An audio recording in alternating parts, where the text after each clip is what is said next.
Nag-overnight kami dito sa beach at dito kami natulog sa sasakyan. Hi, hello, minasan, konnichiwa. Tara samahan nyo kami today's mini vlog. Dati, simple lang yung pangarap ko na lagi kong request kay hapon. Ang sabi ko sa kanya, kapag pupunta kami ng dagat, ay gusto ko mag-overnight. Gusto ko po kasi ma-experience yung pagkagising ko. Ay masisikatan ako ng sunrise dito pa mismo sa tabi ng dagat. Sarap po kasi sa pakiramdam at isa pa ay napaka-peaceful. Wala kang ibang maririnig kundi puro mga alon lang. May na-upload na nga po pala akong part 1 nito. Kung gusto nyo pong panoorin, ay pwede nyo pong tignan sa wall ko. Kagabi po, ay hindi kami nakatulog di hapon mga ante. Nauudlot po yung tulog namin siguro dahil na din sa hirap kami makatulog. Hindi kasi kami makatulog ng maayos dahil dito kami sa sasakyan. Pasado alas 4 ng umaga ay nagising na kami ng asawa ko. Tapos saktong alas 5 naman po ay sumikat na si Haring Araw. Ito po talaga yung inaabangan namin dito ni hapon. Sobrang ganda po ng view. Wala talaga akong masabi mga auntie.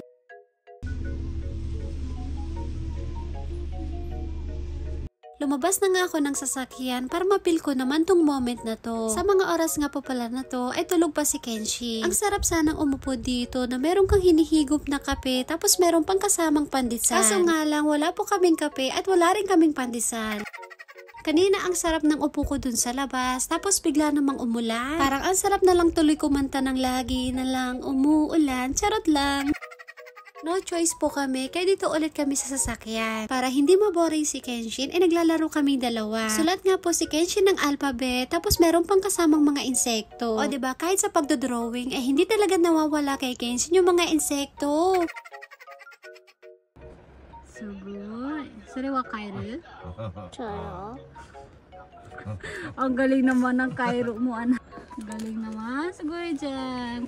Pagtila naman ng ulan, ay lumabas na po si uncle nyo. Pinuntahan nga niya yung mga nagko-construction dahil nilipad po yung yero nila kagabi sa lakas ng hangin. Tapos yung yero po na yun ay tumama dito sa sasakyan ni hapon. Napakadelikado, buti na lang hindi natamaan yung asawa ko kagabi. Mga bandang alas 10 naman po ay magsiswimming na kami ulit. Pahid na nga ako dito ng sunblock para hindi ako masunburn mga ante. Mabilis din po kasi akong umitim lalo na kapag naarawan. Nilagyan na nga rin po ni hapon si Kenshin ng sunblock. Pagkatapos yung malagyan si Kenshin, ako naman yung nilagyan niya sa likod. Pinakita nga kaming beach ball na palutang-lutang sa dagat, kaya nilaro muna namin. Enjoy nga tong anak ko habang naglalaro kami. And fast forward na nga po, ay tapos na rin po kaming maligo sa dagat. Hindi ko na nga po na-videohan, ay naligo po kami kanina dun sa katabi naming CR. Tinatawag ko na nga po dito si Kenshin dahil uuwi na po kami. Ayaw pa nga niyang umuwi mga auntie kanina dahil gusto pa niya makipaglaro. Pagkatapos namin magpaalam sa kanila, ay aalis na po kami. Bye. Bye. Dito nga po pala sa pinagswimmingan namin ay meron po kaming binayaran. Ang isang tao po ay 500 yen dahil dalawa po kami kaya 1,000 yen. At bago po kami umuwi ng Nagano ay dumaan muna kami dito sa seafood market. Titingin lang kami dito ng isda na pwede naming bilhin. Dito po sa Japan, ganito po yung itsura ng seafood market nila. May pakwan nga rin silang binibenta dito kaso medyo pricey. Depende pa nga yung price niya dun sa size ng pakwan. Tapos meron ding patatas at saka mais. Si Kenshin naman po ay gusto niya magpa-picture. Kapag pupunta kami ng Niigata, minsan po dito po kami dumadaan para bumili ng mga isda. Medyo pricey nga lang yung mga binibenta nilang seafood pero masarap naman. May binibenta nga rin po sila ditong snow crab na ready to eat na rin. Dahil wala po mabili si hapon na isda, kaya sabi ko sa kanya ay bumili na lang siya ng oyster. For the first time po ay makakatikim na tayo ng fresh na talaba dito pa mismo sa seafood market. Dahil dito na po namin kakainin, kaya dito na po lilinisan. Ang binili nga po ni hapon ay 3 piraso pero magkakaiba ang presyo. Yung binibenta nga po pala nila ditong talaba ay depende po yung presyo dun sa size. May nabasa nga pala akong comment dun sa mini vlog namin na kumain kami ng talaba. Sabi niya dun, bakit daw nila ito hinuhugasan? Dito po sa Japan, kapag kakain ka po ng ganito, dito mismo sa seafood market, ay hinuhugasan po talaga nila yan. Kasi po tong oyster mga ante ay sobrang lansa po niya. Para sa akin po, hindi siya masarap kainin kapag malansa. Ang ginagawa po nila ay hinuhugasan muna. Malalaki po yung mga talaba nila dito at masasarap pa.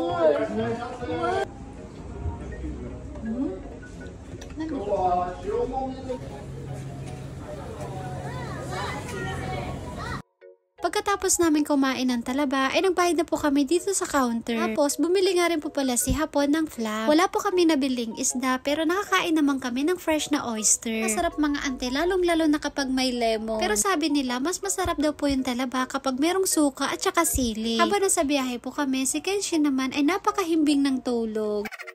Magbibiyahe nga po ulit kami dito ng mahigit 3 oras. And fast forward naman po, pagkatapos po ng ilang oras na biyahe, ay kakain muna kami ng soba. Nag-stop over nga muna kami dahil nagutom po kami ni uncle nyo. Nag-order na nga rin po kaagad si Hapon ang kakainin namin. Thank you, Papa. Ito nga palang in-order ni Hapon ay atakay soba na merong tempura. Habang kumakain po ako kanina ay nag-toilet po si uncle nyo. At pagbalik nga niya ay binigay ko na rin kaagad yung pagkain niya. Yung sa akin naman po ay naubos ko na. Binibigyan ko nga tong si Kenshin kanina kaso ayaw niyang kumain. Dahil kagigising lang niya, kaiba yung gusto niyang kainin. Pagkatapos nga namin kumain ay sinoli na po ni Hapon yung pinagkainan namin. At pagbalik naman po nila ay meron ng daladalang ice cream si Kenshin. And fast forward na nga po mga auntie, pagkatapos po namin kumain ng soba ay nagbiyahe na po ulit kami. Siguro sa mga oras na to ay mahigit 1 oras na lang yung bebehiin namin. Nakaka-enjoy, nakakapagod pero hindi ko talaga makakalimutan tong experience na to. Yung tipong naabutan kami ng malakas na ulan, natulog kami magdamag sa sasakyan, tapos nakita namin yung napakagandang sunrise. Request ko nga po kay uncle nyo, sa susunod po ay mag-camping na kami. Yun pa yung isa na gusto ko talagang ma-experience. Pero sana soon po ay mangyari yun. Habang nandito po kami sa kaibigan ni Hapon, namangha po ako dito sa nakita ko. Hindi ko po alam kung nag-i-spray o nagdidilig to, pero ang galing nila no. Dito po sa Japan, ganyan pala yung ginagawa nila, hindi mano-mano. Kaya nga pala kami dumaan dito sa kaibigan ni Hapon dahil ipapagawa niya po yung sasakyan niya. Pagkatapos makipag-usap ni Hapon, umalis na rin po kami kaagad. So yun lang po, at dito po natapos ang aming mini vlog. Maraming salamat po. Thank you for watching. Sayonara and... Bye bye. Thank you for watching. うるさい。